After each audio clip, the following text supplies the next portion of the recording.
প্রথম যে বিষয়টা আমি আপনাদের দৃষ্টি আকর্ষণ করতে চাই যে আল্লাহ রাব্বুল আলামিন আপনাদেরকে এই সমাজের বোঝা হিসেবে সৃষ্টি করেন নাই। আল্লাহ রাব্বুল আলামিন আপনাদেরকে এই সমাজের বোঝা হিসেবে সৃষ্টি করেননি, বরং আল্লাহ রাব্বুল আলামিন আপনাদেরকে এই উম্মতের একটা গর্বিত অংশীদার হিসেবে সৃষ্টি করেছে। আদম আলাইহিস সালাম যখন জান্নাতে ছিলেন তখনও তার কাছে হৃদয়ের মধ্যে কিছুটা শূন্যতা অনুভব হয়েছে, যেটা আল্লাহ রাব্বুল আলামিন হাওয়া আলাইহিস সালামকে দিয়ে পূর্ণ করেছেন এবং তার বুকের পাঁজরের হাড় থেকেই তার স্ত্রীকে আল্লাহ পাক সৃষ্টি করেছেন।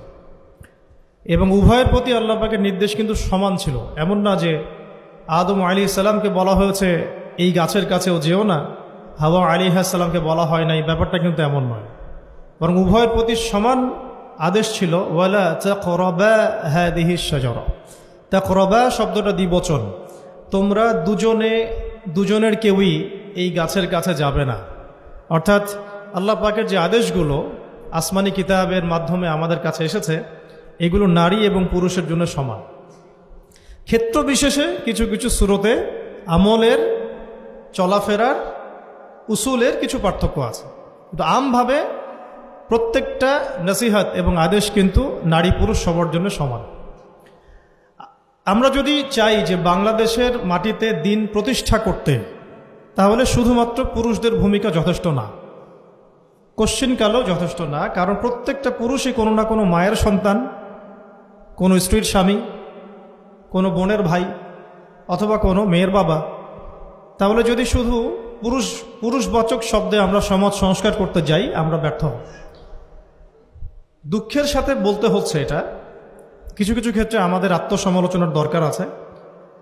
আমরা পুরুষদের মধ্যে যে পরিমাণ মেহনত করেছি, করছি এবং করার পরিকল্পনা করছি, তার 50% আমরা মেয়েদেরকে নিয়ে ফিকির করছি না। যে কোনো দিনই বোন যদি হেদায়েতপ্রাপ্ত হন আল্লাহর পক্ষ থেকে, তারপরে সে যে পড়াশোনা করবে, এই পড়াশোনা করার মতো উপযুক্ত প্রতিষ্ঠানও আমরা তাদেরকে দিতে পারি না। নিরাপত্তা, পর্দা এবং সহজলভ্যতা, যে সহজেই সে জ্ঞান শিখবে নিরাপত্তার সাথে, পর্দার সাথে, বাসার কাছাকাছি, মাহরামদেরকে সাথে নিয়ে, এমন পরিবেশ কিন্তু হাজারে একটা মেয়েও পাচ্ছে বলে আমার মনে হয়। তো এই অবস্থা চলতে থাকলে আমরা ইসমাইল আলাইহিস সালামদেরকে জন্ম দিতে পারবো না। যদি প্রত্যেকটা পরিবারের কর্তা ইব্রাহিম না হন এবং মায়েরা হাজরা আলাইহিস সালাম এবং সারা আলাইহিস সালামের মতো না হন, তাহলে তো ইসমাইলি প্রজন্ম আমরা জন্ম দিতে পারবো না।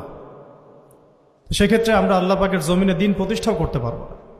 এখানে অনেক প্রান্তিকতা আমাদের মধ্যে আছে, আবার অনেক ছাড় না দেওয়ার মানসিকতা আমাদের মধ্যে আছে।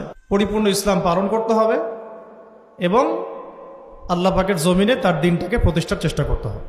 এছাড়া তো আমাদের কোনো কাজ নাই পৃথিবীতে আমাদের কাজটা কি? আসলে এই পৃথিবীতে আমাদের কাজটা কি? এক নাম্বার হচ্ছে আল্লাহ পাককে চিনতে শেখা, আল্লাহ পাকের সামনে আত্মসমর্পণ করা, তার নবীর সুন্নতগুলো মেনে চলা, হালাল খাওয়া, একটা আদর্শ পরিবার গঠন করা, সন্তানদেরকে মানুষ করা, দিনের দাওয়াতের কাজ করা এবং দিনটাকে আল্লাহর জমিনে প্রতিষ্ঠার চেষ্টা করা। এছাড়া কি আমাদের কোনো কাজ আছে পৃথিবীতে? বাকি যে কাজগুলো সেগুলো আনুষঙ্গিক এবং সেগুলো ইবাদত হিসেবে গণ্য হবে যদি আল্লাহর জন্য হয় এবং রাসূলের তরিকায় হয়। যেমন কেউ যদি ঘুমায়, ঘুমানোর কাজটাও তো ইবাদত, যদি সেটা রাসূলের তরিকা মোতাবেক হয়। সিম্পল। খাওয়া দাওয়া করা, আমরা আমাদের চাহিদায় খাই, কিন্তু এটাও ইবাদত হিসেবে গণ্য হবে যদি খাওয়ার সুন্নাতটা আমরা ঠিক মতো আদায় করতে পারি। তাহলে প্রতিটা কাজই সুন্নাত এবং ইবাদত হবে যদি আমরা সেটার তরিকা ঠিক রাখি। মূল কাজগুলো কি? মূল কাজগুলো হচ্ছে যে, আবার বলতেছি, মূল কাজগুলো হচ্ছে, এক, এই পৃথিবীতে আল্লাহকে চেনা, আল্লাহকে চিনতে শেখা।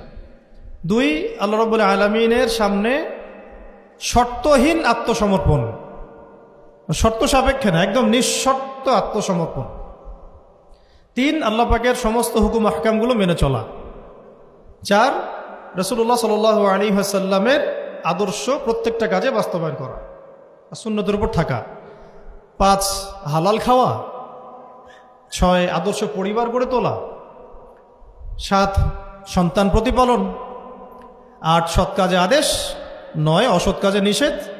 10, আল্লাহ পাকের এই জমিনের মধ্যে দিনটাকে প্রতিষ্ঠার চেষ্টা করা, যার যা সামর্থ্য আছে তাই দিয়ে।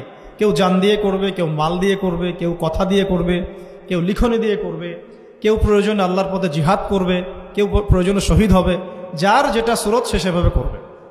এছাড়া কি দুনিয়াতে আমাদের কোনো কাজ আছে? এই কাজগুলোর মধ্যে এই কাজগুলোকে যদি আমরা বাস্তবায়ন করতে পারি তাহলে দুনিয়াতেও সফল হব ইনশাল্লাহ, পরকালেও জান্নাতে যাবো ইনশাল্লাহ। এই তো এই কাজগুলো যদি আমরা বাস্তবায়ন করতে পারি দুনিয়াতেও সফল হব ইনশাআল্লাহ এবং পরকালেও জান্নাতে যাবো ইনশাআল্লাহ।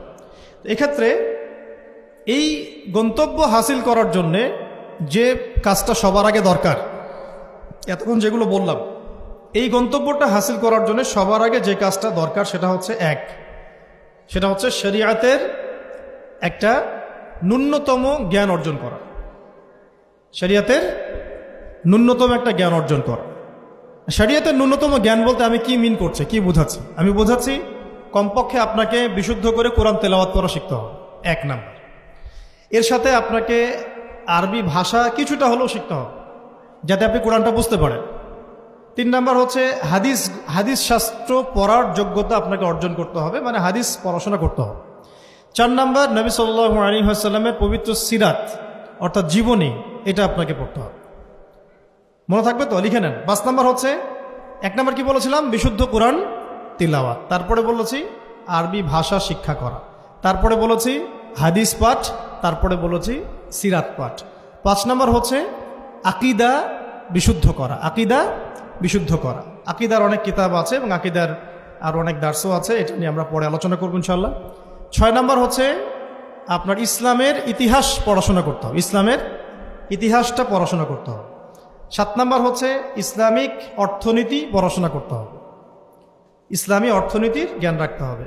8 নাম্বার ইসলামিক পারিবারিক জীবন ব্যবস্থার জ্ঞান অর্জন করতে হবে, ইসলামিক পারিবারিক জীবন ব্যবস্থার জ্ঞান অর্জন করতে হবে। 9 নাম্বার সন্তান প্রতিপালন কিভাবে করতে হয়, ইসলামিক প্যারেন্টিংয়ের জ্ঞান অর্জন করতে হবে। 10 নাম্বার হচ্ছে যে ফিকহ এর জ্ঞান অর্জন করা। ফিকহ মানে হচ্ছে তুলনামূলক যে মাসলা মাসাইলগুলো না জানলে আমরা আমল করতে পারবো না, এই মাসলা মাসাইলগুলো জেনে নেওয়া, যেটাকে আমরা বলি যে ফরজে আইনের জ্ঞান, ফরজে আইনের জ্ঞান। তাহলে এখানেও 10টা পয়েন্ট বের হয়ে আসলো, তাই না? তাহলে আমার সাথে একটু রিপিট করেন। প্রথমে বলেছি ইলম অর্জনের ক্ষেত্রে আপনাকে কোরআনের আগে কোরআন দিয়ে শুরু করতে হবে। মানে কোরআন যিনি তেলাওয়াত করতে পারেন না তিনি হতভাগা। মুসলিম পরিবারে জন্মগ্রহণ করেও যিনি কোরআন তেলাওয়াত করতে পারেন না, আমি মনে করি না এই পৃথিবীতে তার চেয়ে হতভাগা কেউ আছে, আমি মনে করি না। মানে কোরআনের সাথেই সম্পর্ক নাই, মানে আল্লাহর কিতাবই সে তেলাওয়াত করতে পারে না, তো সে এই পৃথিবীর সম্পদ নয় বরং বোঝা। আল্লাহ পাক আমাদের সবাইকে আল্লাহর কিতাব শেখার তৌফিক দান করেন। একটা 1 নাম্বার, এখান থেকে শুরু হবে পড়াশোনা। আগেই একটা আদনান ভাইয়ের বই নিয়ে নিলাম, আগে একটা অমুক স্কলারের বই নিয়ে নিলাম, আগে একটা তমুক স্কলারের বই নিয়ে নিলাম, এভাবে পড়াশোনা শুরু করতে হয় না। পড়াশোনা শুরুটাই হবে আপনার কোরআন থেকে, সব বন্ধ, আগে কোরআন তেলাওয়াত থেকে শুরু করতে। তারপরে আপনি আরবি ভাষায় আসবেন, হাদিস পড়বেন, সিরাত পড়বেন, ইতিহাস পড়বেন, অর্থনীতি পড়বেন, আস্তে আস্তে পড়বেন। এভাবে ফিকহের জ্ঞান, আকীদার জ্ঞান, সন্তান প্রতিপালন, ইসলামিক এই জীবন ব্যবস্থা বা পারিবারিক জীবন ব্যবস্থার জ্ঞানগুলো অর্জন করা। তো ইনশাআল্লাহ আমরা এই জ্ঞানগুলো অর্জনের চেষ্টা করবো তো ইনশাআল্লাহ। এখন কঠিন প্রশ্ন হচ্ছে, এখন আমি তো বললাম একটা তাত্ত্বিক কথা বললাম, এখন আপনিও জানেন আমিও জানি, এইটা আপনি এখন কিভাবে করবেন, কিভাবে করবেন, সম্ভব কিনা আপনার পক্ষে? কারণ এখানে অনেকেই, বেশিরভাগই হয়তো বা জেনারেল ব্যাকগ্রাউন্ডের মানুষ, যারা অনার্সে পড়েছেন, মাস্টার্স পড়েছেন বা এখন ফ্যামিলি লাইফে আছেন, কেউ কখনোই মাদ্রাসার দুয়ারেও যেতে পারেন নাই। তাহলে এখন যদি আপনি এগুলো শুরু করতে চান তাহলে আপনার সামনে অপশন কি আসলে? আপনি কি আবার শুরু থেকে মাদ্রাসায় ভর্তি হতে পারবেন? উত্তর হচ্ছে না।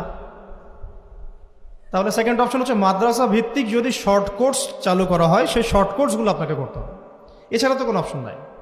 3 নাম্বার আরও প্রশ্ন আসবে, এটা কি আপনি অফলাইনে সব জায়গায় মুভ করে করে করতে পারবেন? উত্তর হচ্ছে না। যদি আপনার অফলাইনে আপনার সামনে কোনো সুযোগ থাকে তাহলে তো ভালো, যে আপনার বাসার পাশে একটা মাদ্রাসা আছে বা আপনার এলাকাতে একটা সুন্দর মাদ্রাসা আছে, এটা থাকলে তো আলহামদুলিল্লাহ এবং ভালো, আমরা চাই সেটাই হোক, কিন্তু সবার ক্ষেত্রে এটা পসিবল হয়ে ওঠে না। এই কারণে অনলাইনের কোর্সগুলোর দিকেও একটু ফোকাস করতে পারেন, যাতে ঘরে বসে পর্দার সাথে আপনি কোর্সগুলো করতে পারেন। 4 নম্বর পয়েন্ট হচ্ছে, এই কোর্সগুলো করলেই আবার সব শেখা যায় না, কারণ অনলাইনের কোর্সগুলো তো আপেক্ষিক, এগুলো সব সামনাসামনি বসে তো পড়ানো হয় না, এই কারণে ইফেক্টটা আসে না। এই যে সামনে বসে লেকচার দিচ্ছে, এটার যে ইম্প্যাক্ট, এটা অনলাইন লেকচার